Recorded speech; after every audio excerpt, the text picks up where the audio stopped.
Hello. Hello. Happy Carmudgeon Day to you. Happy Carmudgeon Day to you. Today we're going to be talking about... D, all of the above. Yes. So we're talking about electric series hybrid bicycles. We're talking about, shockingly, Sacco-era Mercedes-Benzes. Derek drove one here, so we had no choice but to put it in the background. And also manual swaps into all manner of cars. Is there such a thing as a manual swap that you shouldn't do? That is the question. That is the question. Which we will seek to answer. On this, the 200 and something episode of the Carmudgeon Show, which is driven by Haggerty. And presented by Jason Cammisa. And clapped by Derek Tam-Scott. Fuck. Wow. That was historic. You should have done that last week when we had a live studio audience. They would have blood would have trickled. That was Jake. The funny thing is they all sound the same on recording, I think. Yeah, I know. But the audience proved me right last week. Yes, where they were like, yeah. And I was like, that was actually an A. Yeah. All right. Here we are.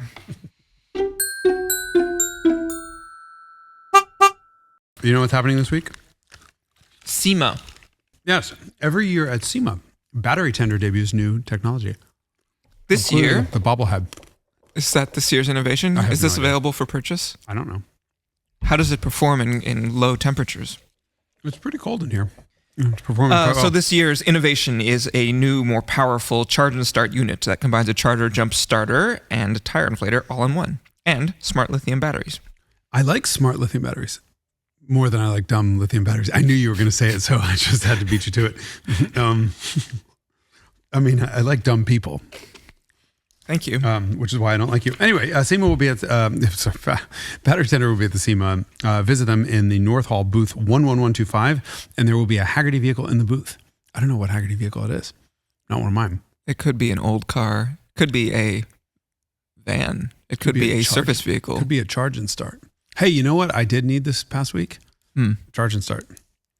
I drove jump started the cabbie with a charge jump starter. Drove it 12 miles. Everything's totally fine. Get home. Battery's stone dead. Alternator, putting out 33 volts. But only to itself. The rest of the car wasn't getting any. And the wire's fine. I don't understand how electromagnetic fields work. Either way. More importantly, get 20% off of any Battery Tender products with the code Haggerty20 at batterytender.com. They are, as Derek said, the innovator of the charge and start, which I say with a Detroit accent. A really bad Detroit accent, which combines a battery maintainer with a jump starter. And a tire inflator. Which you probably need for that thing in the background. Why? And they're notorious for killing batteries, aren't they? Really? I've owned two and now I'm just not going to start when I have to get home. Oh, I'm going to go turn the lights on just to kill your battery. So hold on. This is why you need a battery tender. I had this one stored for probably 2 or 3 months, and it just started, and it wasn't hooked up to a tender or anything during that period. It's actually been okay. But yeah, anyway. That's because it's a Queen Bee edition. Sure, that's not what they actually called it, but... I don't know. I didn't know about this thing, so if you're listening, as opposed to watching this, to your incredible... Is your thingy beeping? It's beeping because you left the parking lights on. It's cross at you. I left a lot of parking lights on purpose. So his control freak car in the background is, to your tremendous surprise, a W140 chassis Mercedes S-Class that Derek has bought. It is black in a black studio, which means you can't see it. Oh, did I not? Does your car not have soft closed doors? It's not functioning. Like all W140s, it has soft close issues. I love that I just outed you for having purchased a shitbox with malfunctioning soft closed door. What is the point of a luxury car without soft closed door? What's the point of living without soft closed doors? I know. It's really tragic. Those are great looking cars still. Yes. From the front. Despite the non-functional soft close. And the greenhouse that's too tall. Yeah. And I mean, Sacco himself said... Yeah, the car is not... I like how it looks, but it was an acquired taste, shall we say. It took 20 years. Yes, maybe longer. It's my personal favorite generation of S-Class. Is it really? Yeah. Of all of them? Mm-hmm. Not a 126? No. Not of 116.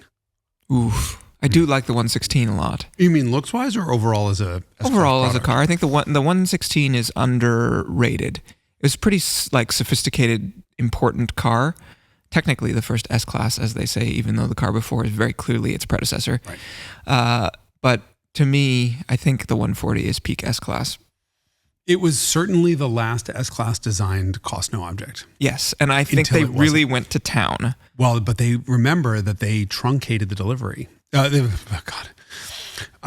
is crack or alcohol or something in these in this trail mix. They truncated the development process. They had to rush the car out the door because Lexus was, to use a technical term, kicking the shit out of them with the LS 400. Mm-hmm. And so this car, the 140, came out in Germany and was immediately recalled because they were blowing tires. They couldn't, there existed no tire in the world that could deal with that much mass and that much speed. So they were disasters at first. By the time they came to the States, came to the US, I don't think any of that happened. Yeah, but that's what happens when you cut a year out of the development cycle, the development process, and then you add it back in before you send the car to the States.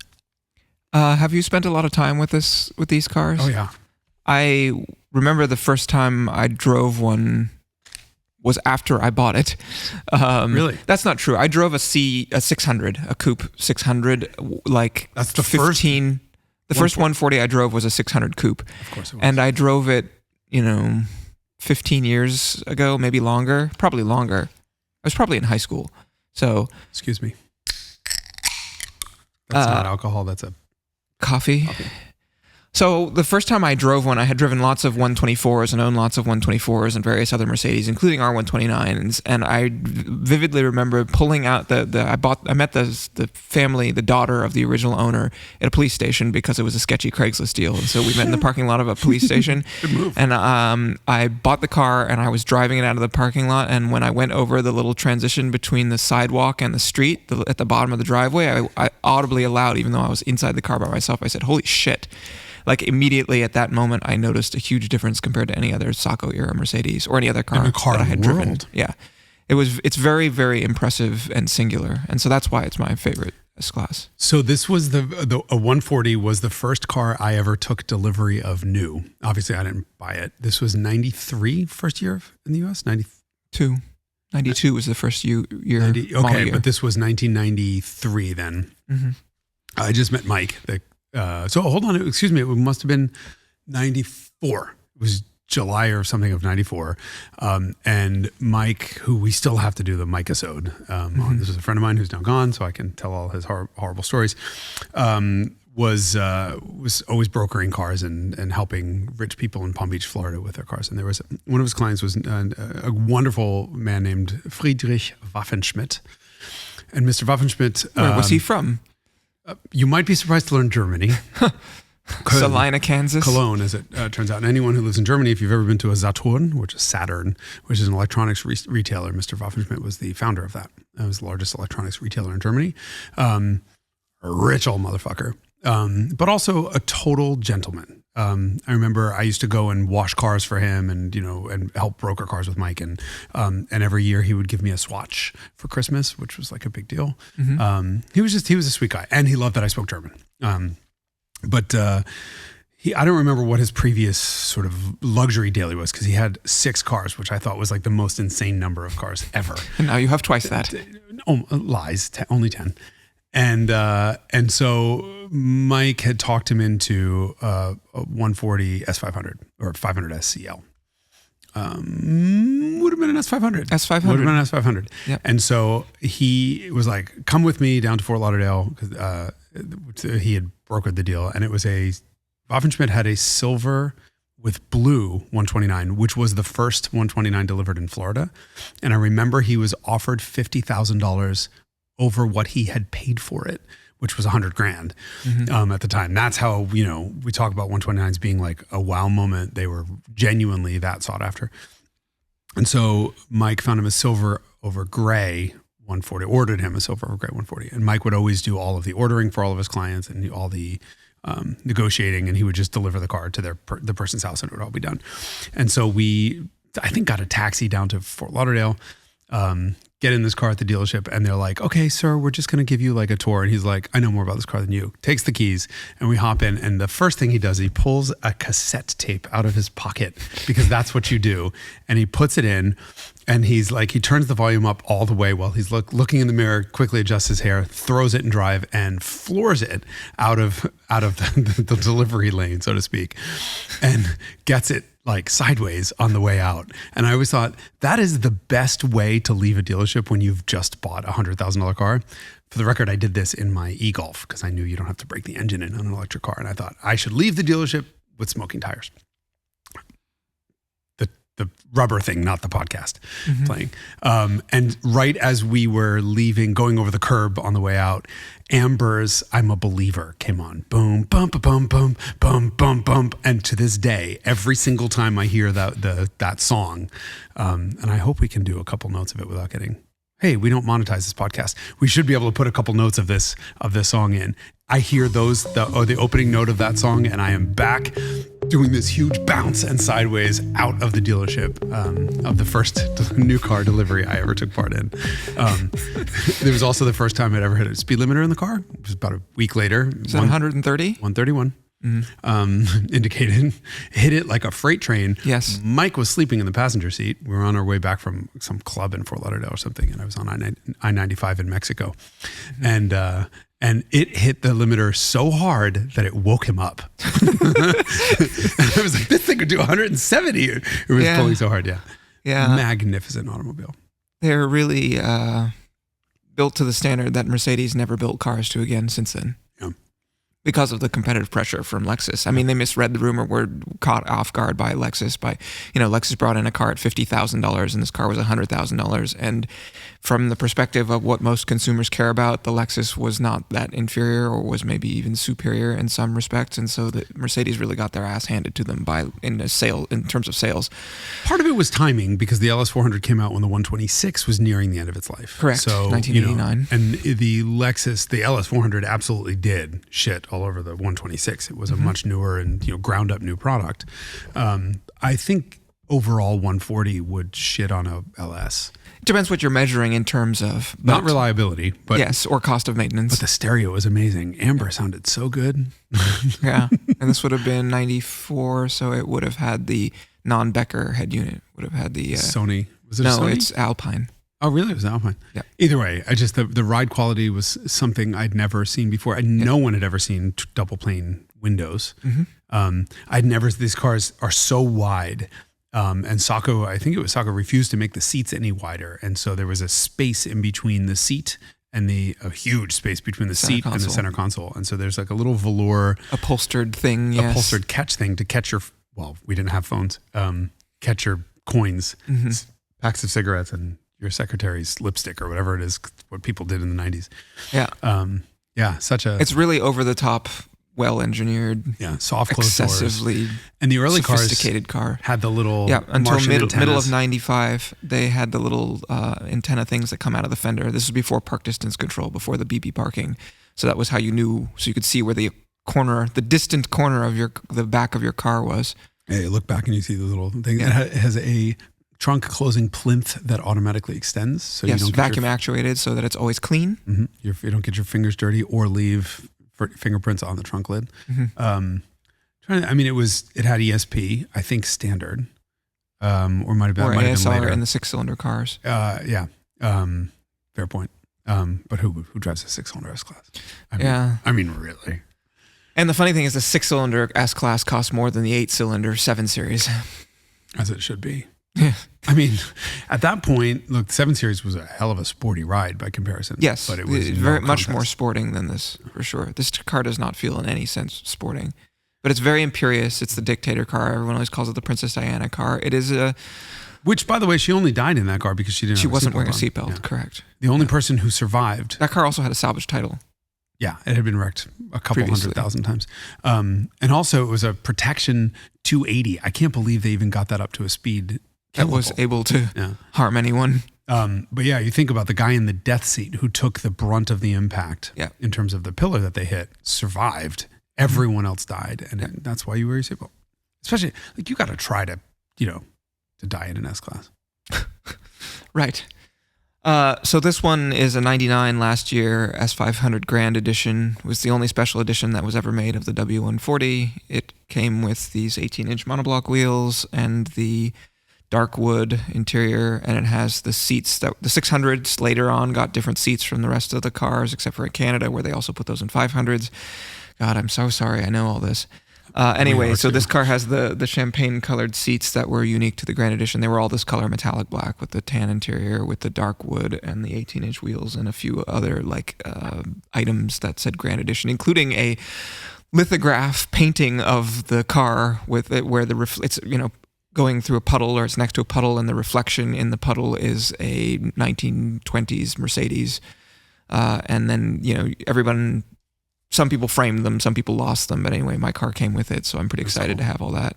I bought it from the brother of the brother. No, sorry, there were 3 brothers, and each of the brothers owned this car, but I bought it from the brother of the original owner.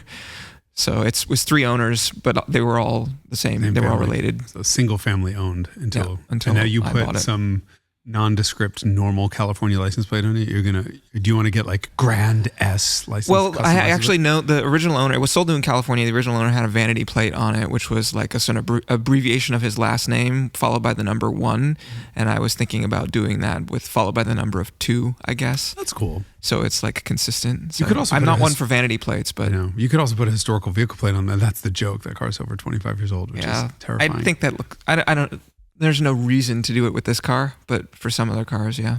I would say that the AMG monoblocks are a little bit incongruous with I agree with the car, but the fact that these came on the car makes it obviously totally acceptable, but also cool. Yeah. I think they look nicer, but they maybe are, like you say, incongruous. I mean, there's nothing inherently sporty about the wheels. I think we just all associate those wheels with like a 500E or all the C43 AMG. C43, E55, right. Yeah, and pre-merger stuff. Yeah. So anyway, that's a very cool car. I did not know the head bitch in charge edition existed. Yeah. Well, I wanted one with a V8, the 5-liter V8. I had an S420 that I just bought opportunistically from the original owner, and I really enjoyed it, but sold it because it was a 4.2 and it was beige, and I wanted something that was more interesting. Black on beige. I mean, it's hard to find 500s. I really don't care for smoke silver. I just think the car is so geriatric as is. You don't care for smoke silver overall because there are knives in the room inside, and I will use them. It's not for me. There's no car that I would ever choose smoke silver for. Excuse me. Did we not go and see the same car at Monterey Car Week and declare that the most amazing, the Gordon Murray Special Vehicles S1 was in basically smoke silver, and it was amazing. Yeah. And it would never, just repeat after me, that car would never be any more beautiful than any other car. I'm kidding. You don't have to. Yes, we get it. You're a smoke silver enthusiast. Which happened entirely coincidentally for the record. Okay. Seriously, I've never chosen a car because it had that color. How is your smoke silver Mercedes-Benz? Oh, he's grunting. He's got a box. I have a box. Is that your smoke silver Mercedes-Benz? That color, the cardboard box is the color of smoke silver. I just would like to say that. So I have had this car. I didn't realize September of this year was 14 years ago that I bought that car. And I sort of lost track of how long that is. And in credit to this 190, it has been, and I say this while knocking on wood. Actively knocking. Incredibly problem-free. The one thing that has really changed since I bought it, I only drive the car about 1,000 miles a year. So it had 78,000 kilometers on it when I bought it. And I think it's now 94. So you do the math. I don't know. I drive it about 1,000 miles a year. The only thing that's the only 2 things that have changed is somebody sat really hard on the seat and broke a seat frame spring, which happens on those cars. And I'm still trying to find another seat frame for it 10 years later. And the steering went from being really tight to, well, you've driven the car. How would you describe it? Unforgivable. Ruinous. Yes. It had about, 30 degrees of play. Yeah, it's a substantial dead spot in the steering. Which all Mercedes with steering boxes do eventually, but for whatever reason, 2.316 seem to do really quickly. I have noticed that too, because I have a 264,000 mile W124 and it has much less steering play than your... Well, your 16 valve also had somebody over tightened the steering box to compensate for what was also which was also unforgivable. It was unpleasant for sure. But yeah, it seems to be a Cosworth thing because my 264,000 mile 124 feels perfectly acceptable. Some do, some don't. It's bizarre. I've sort of never figured it out, but the 16 valves are all worse. So this car's only 57,000 miles on this car. I can't do that math in my head. And so the box had just worn out to the point where it's not even that there's like resistance in the steering wheel to play. Well, you turn the wheel, and I'll put a video on it that I took to demonstrate the before and after. There is nothing. There is no resistance. And like my 400,000 mile 6.9 back in the day had 90 degrees of play. And you just sort of learn to pass through the play, quickly, but you get used to it and you don't even notice it anymore. But anyone gets in the car and they go to crash it. I mean, it's very disconcerting. There's a company in Germany called RPM Depot. They will typically accept your steering box and then rebuild it and give it back to you. And that's what I wanted because I don't trust. You want a matching number steering box? No, I don't really care about that. But what I wanted was no one to return to me a steering box that was 3 turns lock to lock from the factory, and I'll get a 4.2 turn lock to lock slow ratio out of a 190 diesel or something. Mm-hmm. So I talked to this guy and he said, yeah, just send it in and I'll get you your own box back. And I thought, I don't know you and I don't trust you because I'm not a trusting person. So I asked him to send me one with a core. And so now I can safely say he sent me back so I'm losing my original matching number steering box, and I don't really care because now I know he does good quality work. The experience of driving this car has been transformed. Oh, it is that's wonderful. Magic. Still have to go get it aligned, but the other thing that I noticed is the manufacturer date on the box that's in my car confirms that it's original to the car, but it has been moved or removed or taken out or something because there were some witness marks on some of the bolts. And so I think what somebody did, you can't access the adjuster on the top of the steering box on the Cosworth cars in the same way that you can on all the other 190s. Because of the exhaust header? The intake manifold's in the way. And so when I tried to adjust it, I pulled the engine off the mounts and lifted it up out of the way, and it was a nightmare, and I cried, and it was a lot of work. I realize now it would have been much easier to just drop it down an inch or two. So I think someone tightened it before I bought the car, and it was all on its way to wearing out, and it just happened very quickly. Once you the tighter you make that adjustment on those boxes, the faster you wear the rack out or the box out. So anyway, I can recommend, as long as I get my core charge back when this comes back from Germany, and I have no reason to suspect I won't. This goes out today. I will get my core charge back, and the Mercedes is fixed. Congratulations. Thank you. Now I'll let you drive the car again, and you can quit your whining about how unforgivable my loose box is, so to speak. Yeah, I mean, mine was also unpleasant, but in a different way because someone had adjusted it to excess. Yeah. And so then it doesn't self-center, right? You turn left. And it keeps it. Yeah, you can be going around a corner, quite a bit of lateral acceleration, and let go of the steering, and it stays exactly where it is, which is also disconcerting in a different way. Yeah. Okay, so we have done the requisite Carmudgeon show, Sacco-era Mercedes conversation, which is not why we're here today. Isn't it? Oh, no. Okay. Actually, we're here to talk about a bicycle and a manual.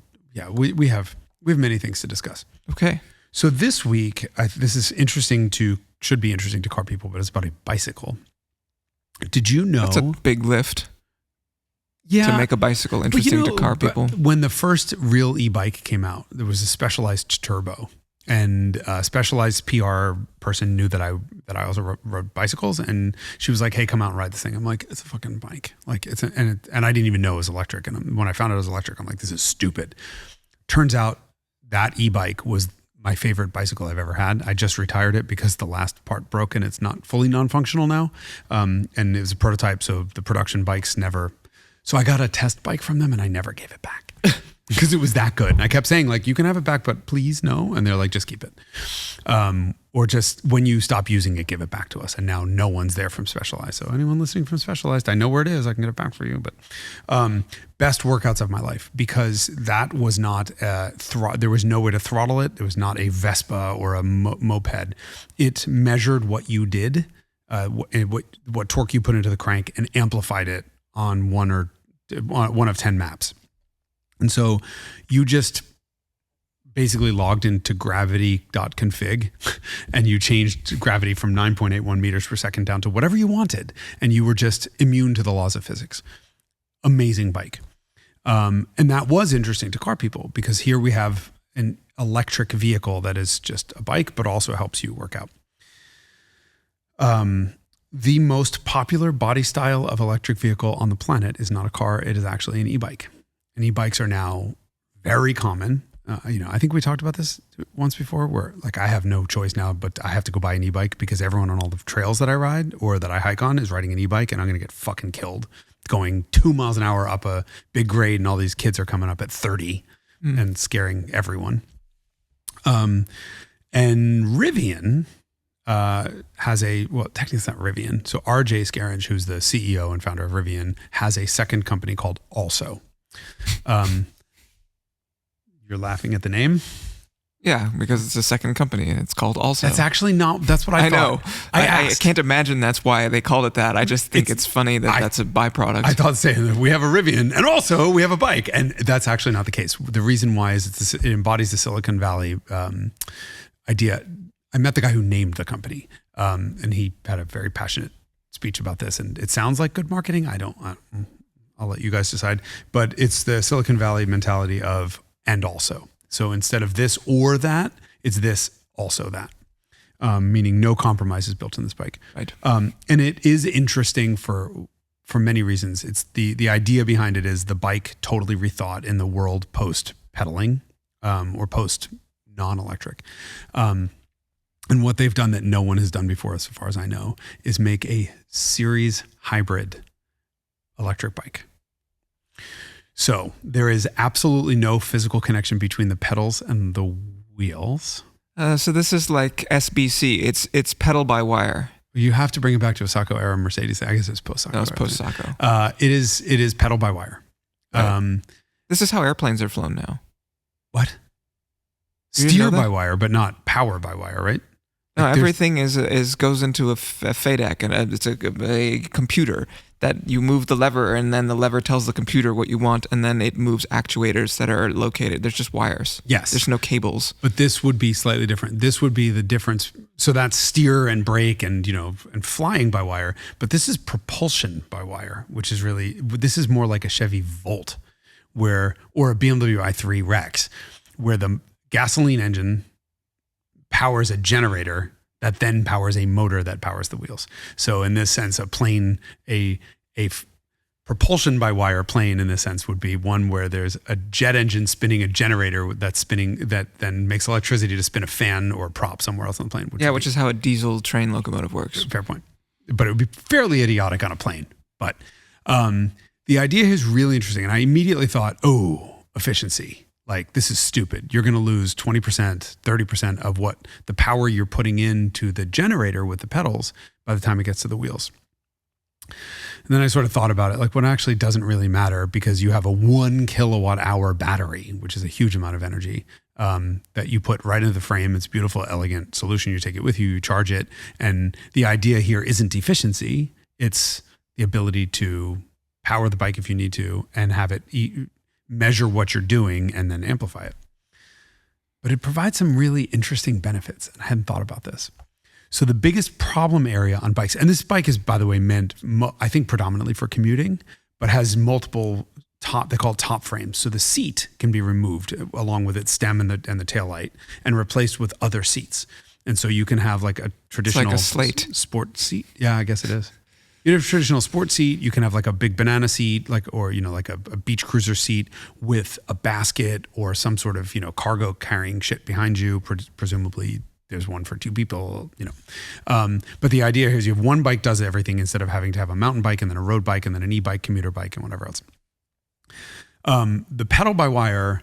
So the biggest problem area on a bike, do you know what you bike a lot? What's the thing that causes you the most agita? The pedaling? No, in terms of reliability, I should say. Like, what's the biggest? Oh, the drivetrain. Yeah, it's the derailleur and the chain. Yeah. Derailleurs and chains are apparently the biggest problem area. We know this. They fall out of adjustment. They'll skip a gear, which is a pain in the ass when you're standing up and it throws you off the pedals. Come across, like it'll altogether drop off a sprocket. Right. And that, like that used to happen to me a lot as a kid. When before you had the trigger shifters, you had a lever on like these 10-speed bikes. And if you were in between gears and didn't realize it, you put a lot of torque and it would jump off. And that would happen as you're standing up, going up a hill. You would get a nutsack full of bar that really hurt because you'd fly off the pedals. Yeah. So if you decouple what the pedals are doing with what the motor is doing, you have an infinite choice of gear ratios. So long as, obviously, the motor generator that you're attached to can apply enough load to the pedals to stop you from turning. That means you never have to deal with a derailleur, you never have to deal with a chain, and you have an infinite source of gear ratios. Mm-hmm. And it can and is programmed to be either a CVT or some sort of automatic that lets you choose one cadence and keep pedaling at that one cadence and just adjust your load, or it can have fixed ratios. And obviously you want a fixed ratio if you're like mountain biking and you don't want a surprise of like all of a sudden it's hard to turn. And I thought, okay, well, that's some sort of benefit. But wait, there's more, is now it can do things like when you come to a stop at a stoplight. And so again, commuter bike, one of the things that people always have to do is kick the pedals backwards to get in position for that pole position start when the light turns green again. So that, it has a button on the turn signal stalks, because it is turn signals, that will automatically move the pedals back either to the left or right to get you ready to go, which I think is pretty cool. And this idea I think is kind of genius, that if you're decoupling all of this, it doesn't really matter how much power you can generate, but you have a motor that is attached to a rubber belt to the rear wheels, and that's it. No derailleur, no multiple gear ratios. It's kind of like a scooter. In the sense that there's no pedaling, but you're still requesting torque in various ways. Well, yes, except that I don't think this bike will ever move without you pedaling. Mm-hmm. So the idea there is, you have different levels of assist, different maps, I guess, but it will always multiply what you're doing. There is a walk behind or walk mode, they said. So if you want to walk it up a flight of stairs or anything, because I'm sure it weighs a lot, you can just use the throttle there's like a little throttle control to help it go up the stairs. Some interesting things that I've not seen in e-bikes before. But we now have a series hybrid electric bicycle, which is this is like in a train you'd call it diesel electric. Yeah, so this is human electric. Yeah, or leg electric, or whatever you want to call it.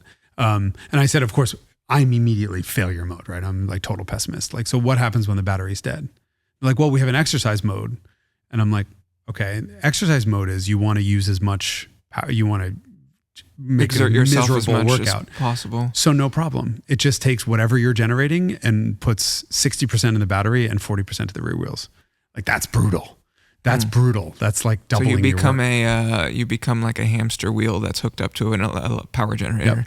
Right. And then there's a hill mode, which I found was really interesting, is it has 3-axis accelerometer, so it knows exactly what pitch, and it knows exactly where it is in space, obviously.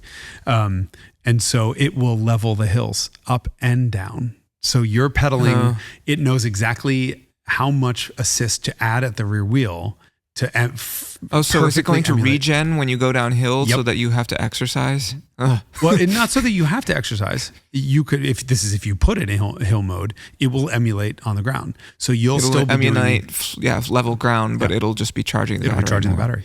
It also has regenerative braking, obviously. Although I don't think you use it all that much. I don't typically use my brakes all that much on bikes. Usually, I'm looking ahead far enough, and I'll lift off, and you slow down pretty quickly, like on a boat. But definitely use my brakes on hills in San Francisco or in the Bay Area. So why not regen all that? Mm-hmm. I loved my Specialized, which also had regen, but not much. They also thinks though that their regen will cover 90% of all braking applications. And presumably the other 10% is what I do, is like slide to the rear brake, lock up, slide to a stop at every light to fuck with the other bikers. So we have now gotten more Jason talking about bicycle time on the Carmudgeon show than motorcycles. Yeah, I don't do motorcycles. They're dangerous. This thing's just 28 miles an hour. You're fine. Okay. All right. I don't motorcycle. I wish I did, but I don't. I wish I did if I knew I wasn't going to die on one. But I would totally. I'm looking forward to riding this. They had a little riding demo, but I had schedule conflict, so I had to leave. But I think that's neat. Yeah. And in a world of everyone's getting lazier Like, this is a way to continue to get exercise, but also choose your exercise appropriately. Like, I'm on my way to the office. I don't want to be a sweaty mess when I get there. A lot of boost. I'm on my way home from the office and there's a shower waiting for me when I get home. Make it a miserable fucking workout. It's beautiful out. I want to take it for a long time, slow me down, charge the shit out of the battery. I think there's a lot of benefits it can have. I just want ABS on my next bike. I don't. I'm kidding. I mean, it just arrived on motorcycles as standard equipment in the last 10 years. Just like they just got fuel injection on motorcycles. They could do it. I mean, the rear brake is blended on this bike. So it is regen first, and then so it could absolutely do ABS.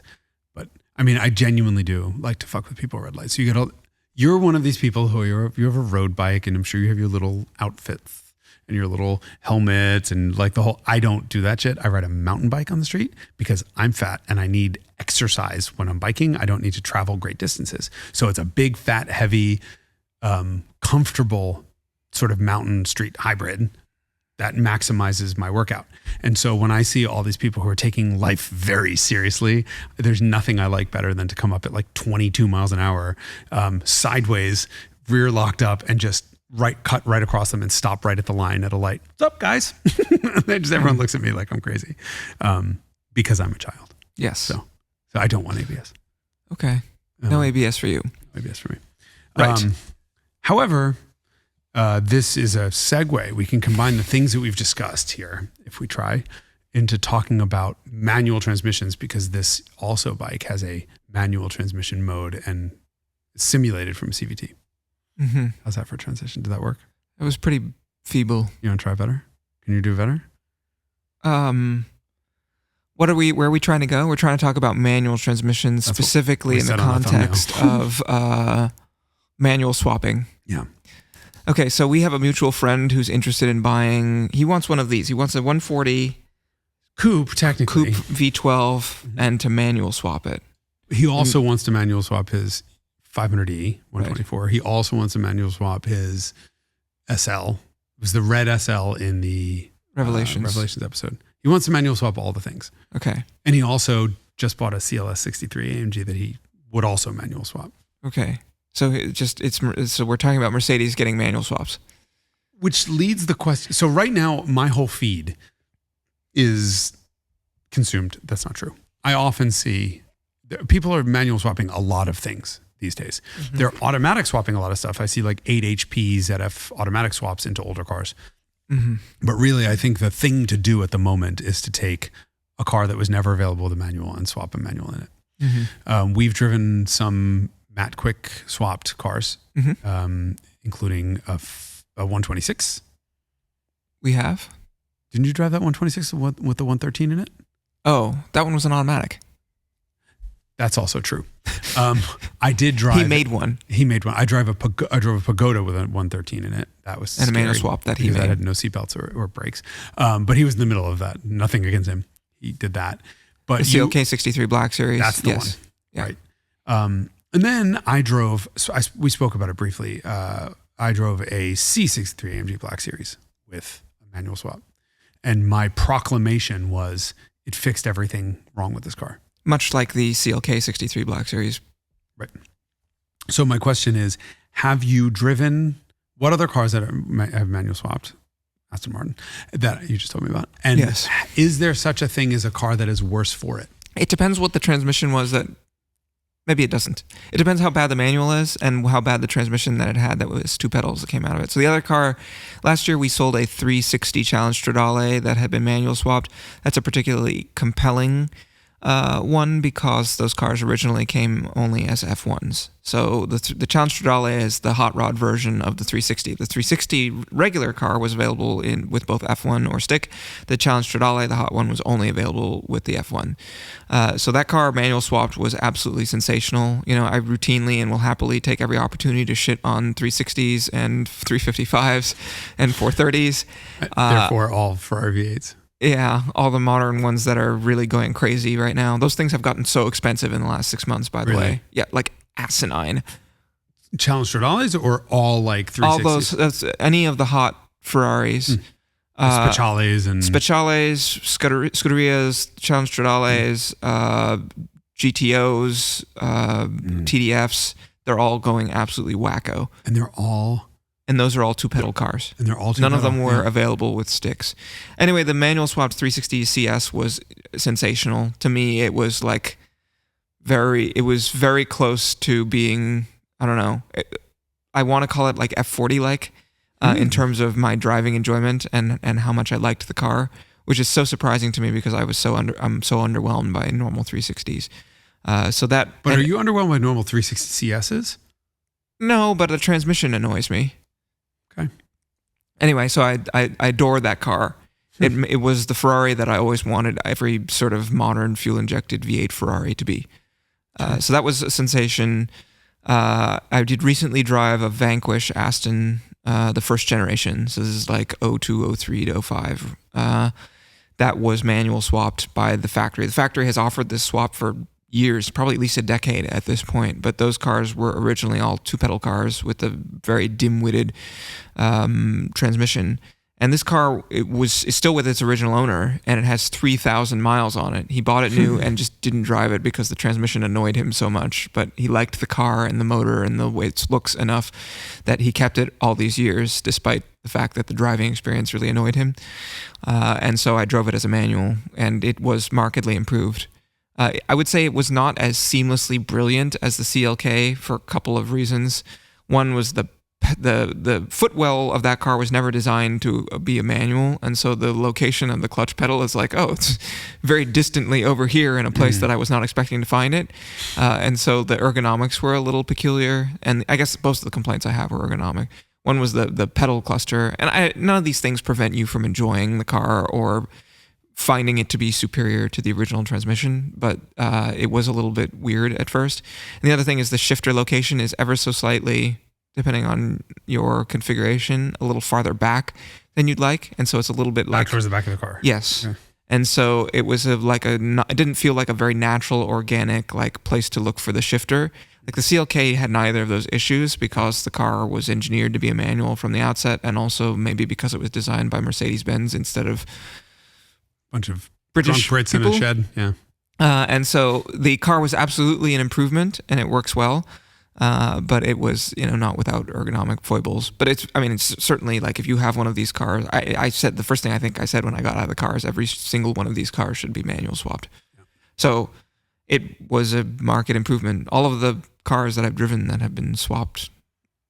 Checking. Yep. Every car that I've driven that has been swapped, that like especially all of these cars are cars that didn't originally come as manuals, have been markedly improved by being manual swapped. Oh, another thing I've driven was another Matt Quick car, which is a C43 wagon that was manual swapped. Kidding. And he also put the 5.4 in it, the E55 engine. So it's 350 naturally aspirated horsepower instead of 302 with a 6-speed manual. And 100 pound-feet of torque more or something. Yeah. Some enormous difference between those engines. It certainly has no shortage of torque. And that's the same transmission that he used in the CLK 63 Black Series swap as well. So the car was slammed, which I didn't, it's not to my liking, but the powertrain and the amount of thrust, the thing seemed overpowered in an amusing way, in a good way. There are certain engines that you never get a chance to interact with because they're not manuals. And remember, look, I'm a manual snob. I don't own any automatics. I don't want basically any cars with an automatic. But the one thing that's important to remember is if I pull out my own personal preferences, when you drive like a computer controlled modern automatic car, you do not have a throttle pedal. You have a torque request pedal, and this is you're requesting a certain amount of torque at the back axle, and it is up to the computer to decide how to get there. Right. And that's a combination of things like variable valve timing, if you have a variable intake length, runner length, stuff like that. Ignition timing, cam timing, all of these things, mixture, pre-boosting, right? Pre-boosting, all of that, and then gear selection and torque converter open close status, and all these other things that go into it. And what you don't know often is what these engines really feel like to interact with. And so if you drive like an Audi R8 with a single clutch automated manual, or the one year that they made a dual clutch, you're talking about the first generation, this would be 2013. Whatever. Yeah, 20. 11. Either way, it doesn't matter. The first gen car, what you don't realize is how incredibly different that engine is to interact in that car with, say, an RS4, which is an automatic. And that's manual, which is a manual also. I mean, you could get that engine as a manual in the R8 also. Yes, but you wouldn't know unless you drove the R8 manual. Correct. And the 156, which is that 6.2 liter V8 motor from Mercedes, I had no idea how quick the throttle response is the wrong term. Fucking lightning fast, feels like independent throttle body, unbelievable throttle response. Never noticed it until I drove. You can notice it, I guess. You can lock the car in gear and you bop, bop, hit the throttle, but you don't need to in automatic. That's not what they do. Yep. That is the biggest shame of driving a automatic, is you don't ever get to directly interact with the engine. And that 156 was amazing, amazing in that regard. In both of the swapped cars that I drove, it's just perfectly natural, perfectly linear relationship between throttle travel, so pedal travel and output. Unbelievable. Yeah, I think it's one of the greatest internal combustion engines ever, maybe. I wouldn't have said that until I drove the manual swap car. I mean, I like that engine a lot, but I wouldn't have said one of the best. Yeah. But we were missing that interaction. Have you ever driven an F430 swapped to a manual? No, I've driven factory manuals, but never a swapped one. Okay, so you've driven a factory F430. How was it? I didn't care for it that much. There's this problem, and this is the thing that I really liked about this 360, and it seems variable car to car, but what a lot of these Ferraris have is a lot of stiction and reluctance to change gears. And there isn't this sort of like slick rifle bolt action that people always talk about being pleasurable. And for whatever reason, the swapped 360 I drove had that character, and it's not a characteristic I had experienced in a 6-speed Ferrari to my recollection. And it's that is a attribute that I find frustrating and annoying because A, it feels like you're hurting the car, and B, it's difficult to get the timing right to get the revs where you want to be when the gear finally selects. This is a swapped regular 360 you're talking about? No, it was a factory 430 stick. Okay. Interesting. Okay. So the only 430 swapped car that I've ever driven was the M82 Nostrados. I did drive that one, yes. Did you? Okay. Yeah. And what'd you think? I remember wrestling a little bit. Like it was difficult it wasn't intuitive and it wasn't like natural feeling to get the thing to do what it was supposed to do. This is always a risk with swapped cars because the OEM parts to do the swapped cars no longer exist. And there's various people making components or kits to swap them to manual. And I think that not all are created equal. And so I think if it's been done sort of, or if it hasn't had all that bugs ironed out, because I remember that when I would interact with these other swapped cars, some of them would feel quite different from others, and it would be a matter of the F1 gearbox is going to be hard on the synchros when it's just hydraulically, it's a dumb actuator that just selects a gear, slams it in. Yeah, and so you can wear out the gearbox. And I think that if you're going to do a swap of a car that was a single clutch with hydraulic actuators, then it might be worth. You could try it and see how the gearbox ends up and whether it's worn out. But there have definitely been ones that have been swapped where you get in and you're like, ooh, this gearbox has been worn out by the hydraulic actuators and the computers that were doing the gear changes in the past, and we should do synchros, take the gearbox apart and do synchros. So if you're in there already and you have the whole thing apart, it's maybe a good idea to do synchros and like make sure that none of the forks are bent have been bent or anything like that. Because the computer wouldn't know. Doesn't care about feel.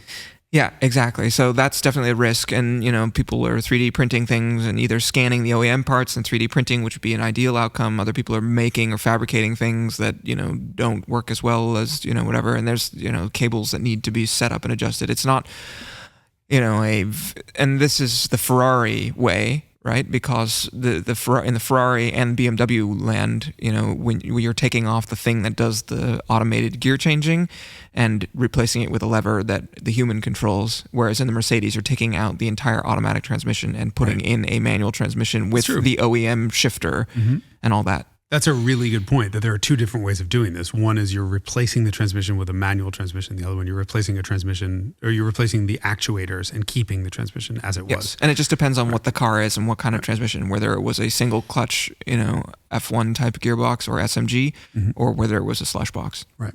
And so the reason I brought that MAT new Stratos up is because that swap was not done by MAT. So nothing against MAT who built the Stratos, but they bought that car having already been manual swapped. And I'm not sure that the owner of the car knew that or anything was disclosed. And the swap itself wasn't perfect in that there were some errors that would pop up occasionally on the screen, but also the linkage just wasn't up to typical Ferrari standards, which, as you just said, is not always the best, but is, this one had variable car to car. But the big difference was that engine had no flywheel. Mm-hmm. And that was what I ultimately came to like as a challenge, but it was real work to get that car to shift smoothly, because the second you came off the throttle, revs would drop from 4,000 to idle in a split second. Yeah. And so what you'd have to do is give gas in between shifts, even on upshifts. Like an old car when you're double clutching. So I do this also, and I've been called out on some comments on the Revelations videos. When I'm going up the hill, I'll go from third to fourth gear in the drive sequence at the end, and you'll hear whoa, whoa, whoa, and that's because I'm double clutching on the way up. Not my car. I don't want to wear anything. I want to be very gentle on everything. You tend to be very, very gentle on transmissions also. Even I think more so than me. And that's just a technique. I'm used to doing that, so I had no problem doing it in that Stratos. But that car was bitch is the wrong word, but it took a lot of concentration. Yeah, a little intransigent. And so I was speaking to a collector who has a 599 manual, one of the very few that Ferrari made. Yeah, I think 20 or so came to the U.S. factory. And I was speaking to the owner of that car about the Stratos, and he was like, I won't drive my 599 because of that. Like, it just annoys him too much. It takes away too much from the experience. Stalled it. It was easy to stall. Like every time, he's backing out of the driveway, he stalled it 3 times because there's just no flywheel. And so, you reach a critical low RPM and off. And just you try to blip the throttle or to get a little bit of rev. Let's say you want 1,200 to just sort of back up, and your choice is a flare to 3,500 or a stall, and it can be a pain in the ass. This is what people complain about when driving Carrera GTs. Carrera GTs have this reputation for being like sort of difficult, and there's just, if you use the right technique, it's not that hard. Although I will say that hill starts in those cars are uncomfortable in San Francisco. Okay, so the one that I did drive... you drove on level ground. I started it on a couple hills, and I did a pretty quick emergence. So the owner of that car was in the car with me, and he was very, anxious. Anxious is a word. Also knew everything about everything without knowing anything about anything. So he was one of these people who like owns some amazing cars, but doesn't quite know how they work. And I don't think was a particularly great, not great is the wrong word, wasn't a particularly performant driver. Right. So we're not going to go keep up with you on a track day that way. And he was like, you cannot get this car started. If you touch the throttle, you'll stall it. And the sort of conventional wisdom on a Carrera GT is if you touch the throttle, it disables the idle circuit. But the idle circuit is the computer watching revs and is strong enough and has enough play in it to keep the car from stalling. So just bring the clutch out, get to the engagement point, allow it to slowly engage with the computer managing revs, and you can hear it straining and doing. And then once the clutch is engaged, do your thing. I suspect that doesn't work on a big hill in San Francisco, right? It's just not going to have enough bandwidth in its ability to open the throttle enough or quickly enough, or the engine won't have enough torque to actually get moving without a little bit of rev assistance. Look, it's his car. I was on video. I'm like, I'm not going to stall this thing, and I'm not going to do anything. So I did what he told me to do. And then there came a point where I had to make a 3-point turn on this one straightaway, and I had to do it very quickly because if anyone was coming the other way, and I had been able to see around both corners in both directions, so I knew no one was there, so long as I pulled this off quickly. Came to a stop and did the sort of my move that I came up with many, many years ago when I had a Kevlar racing clutch on one of my cars with no flywheel, which is blips. Blips help everything. And I just came to a very quick stop, threw it in reverse, and I made a 3-point turn like I was in a Civic. It was nothing. And he was just, how the fuck did you do that? And I'm like, you just have to work around it. You have to understand the physics of the fact that you don't have a large flywheel helping you. That was, I would say, not a challenge, but it was something you definitely had to work around. But the Carrera GT, though I'm not personally a huge fan of the way it looks, I don't want one, was one of the most magnificent manual transmission cars I've ever driven. The clutch, shifter, throttle calibration, once you were underway, was perfect. perfect. It bested was one of the top 5 bested possibly only by the 911 ST, the current one, which you've not driven yet, right? I have driven it up and down the road. I've been into 6th gear in it. I've never driven it in anger, but I've just driven it around. Yeah, and what say thee? It reminded me a lot of the GT3. Really? Yeah. I mean, the GT3 is near perfect, but the ST, exactly. but the ST is a double plate clutch that's this big with no flywheel. So it's benign. It's very benign. Absolutely benign. I watched journalist after journalist stall that car after stall that car after stall that car after stall. Because people who are used to computers doing all the work for you, you drive old shitbox. Sorry. You drive carbureted, cranky old cars that don't want to idle, don't want to start, don't want to move, will not accept throttle. I mean, talking here about your Lamborghini. You can drive around anything. People who have only dealt with computer controlled stuff don't know how to. I found that to be, I think, the best car I've ever driven in that regard.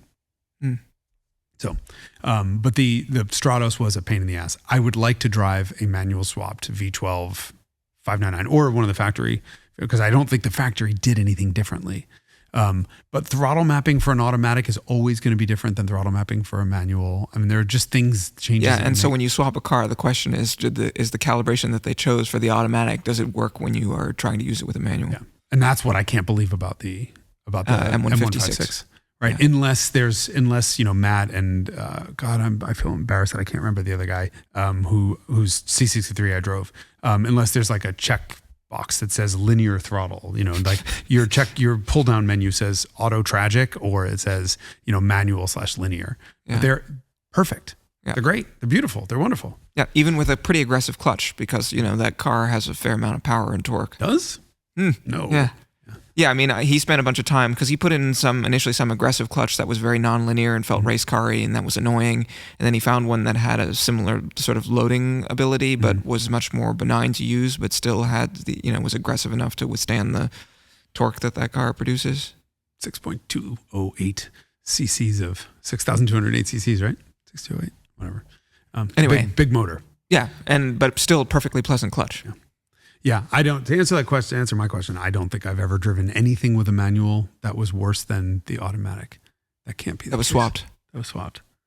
I've certainly driven cars that I prefer with the automatic, which is really weird. And I hate to even say this, but Golf R, for example, you say this also about the G80 M3. M3 works. I wouldn't buy it with an automatic because I don't want an automatic. But ultimately, that S58 engine, which is an absolute monster and is the sort of 2JZ of our era or of this era, works so. This era, not our era. Yours is the 1920s. Mine was clearly the 90s, 80s, whatever. That engine is amazing when you couple it to an automatic and is annoying. Yeah, frankly, with a manual. Lamborghinis. Have you driven any of the swapped Lamborghinis? I don't think I have, but I have been seeing a number of Murciélagos that are swapped now. I drove a factory one, and I will tell you, I have zero interest in a Murciélago, except for the manual one that I drove, and that one blew my mind. Yeah. What a fucking gear change! What is just a great experience. That we drove for that was one of the cars that Bull Market. When I was Bull Market, I was sick. I was so fucking. I had it was either COVID or the bubonic plague or something. It was 103-degree fever filming. Didn't care. Loved it. I remember that and trying to keep a Suzuki Cappuccino on a back road when I was basically hallucinating. I was so sick. But yeah, no, that Murciélago manual shocked me because I wouldn't have thought Lamborghini was capable of that. And I've also I showed up once to buy a Gallardo. I don't know if you remember this. I don't think you were there, but there was that's probably why I don't remember it. Yeah, well, yeah, but I remember telling you about it. But it was a silver Gallardo, and I thought, not really the color I would choose, but it was a manual. It was an early car, so it was that sweet even fire V10. And I drove it, and I hated it. Really? Dead steering, horrible ride quality, but I want to say a 58 mile an hour first gear and then a 90 something mile an hour second gear, just geared so long and more importantly, widely spaced that the car was just, you do 2 shifts and you're at 100 and something miles an hour. You've driven a 4.2 manual or first generation Audi R8? Yeah. You like that? I like the gated shifter. I love the engine. Yeah. I love that engine. The response of it. My favorite, but better than the Gallardo. Oh yeah, yeah. It wasn't geared. I don't remember it being geared. I think it was a 40 mile an hour first, but I think there's they're not the same transmission, are they? Dun dun dun. There's no way that Audi was geared that long. No way. I would have never. And I did live in Michigan, which does have big, wide open spaces and high-speed roads, especially compared to the Bay Area. When we had a long-term Audi R8 4.2 first year at Automobile, and we all drove the shit out of it. I drove in the winter, and it was just kind of a long-termer that we signed out.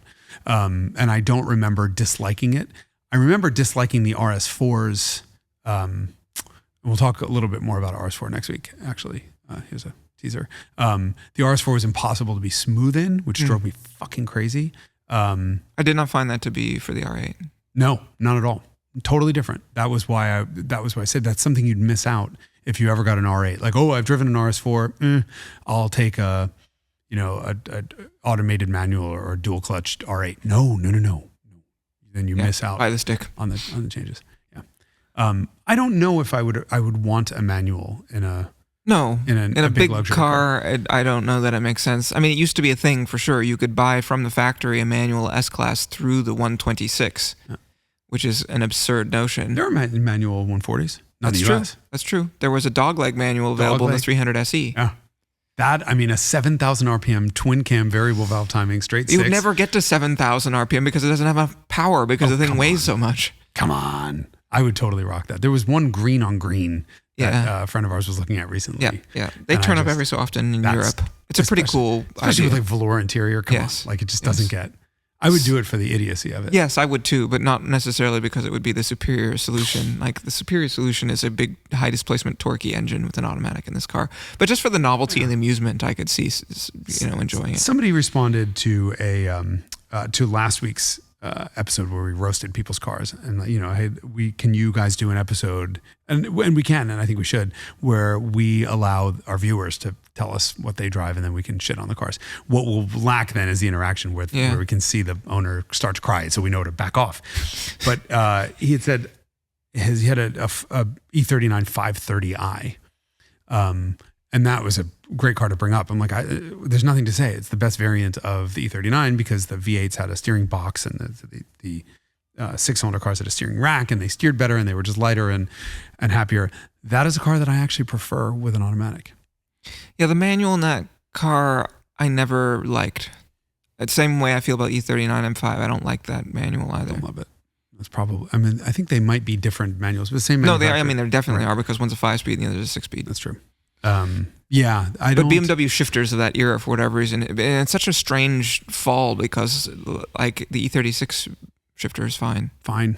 Yeah, E39. I think it was just too big of a car for me, and I had two of them with automatics back in the day, and I don't think I really wanted a manual.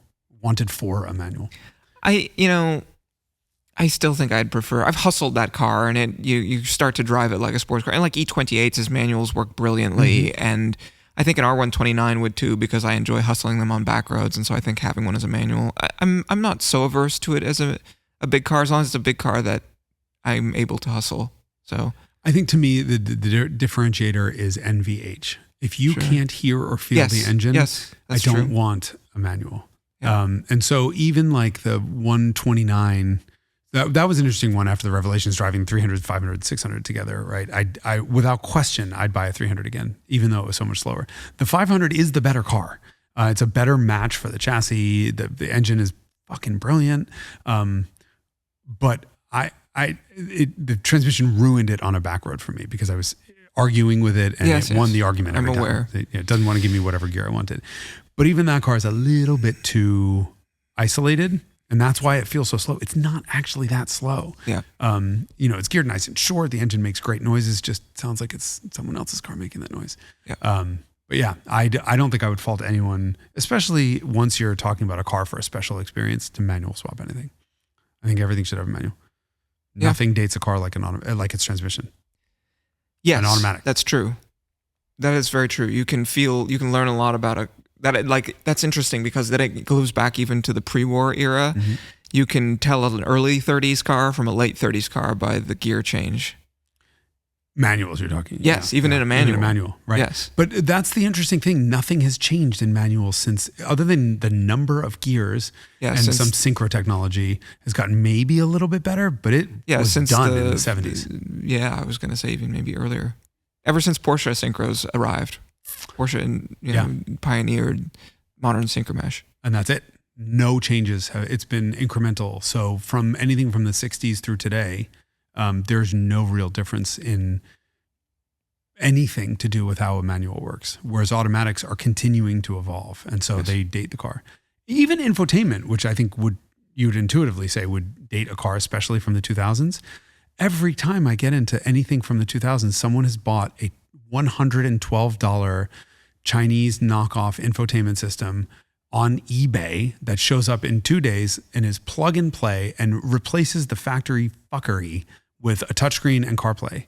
And so even that isn't dating these cars anymore. And I mean, like on iDrive cars and MMI cars, Audi MMI cars, and cars where that screen was so well integrated with the whole car that we all thought this will never be replaced. $100 and something bucks, and it's just problem solved. Yeah. I wish the transmissions were that way. So yeah. Interesting. Right. Well, that was varied, this episode. With topics. A common thread of that car being in the background. Okay. The only Great. Well, tune in next week for additional Carmudgeonation. Sure. I have nothing to add.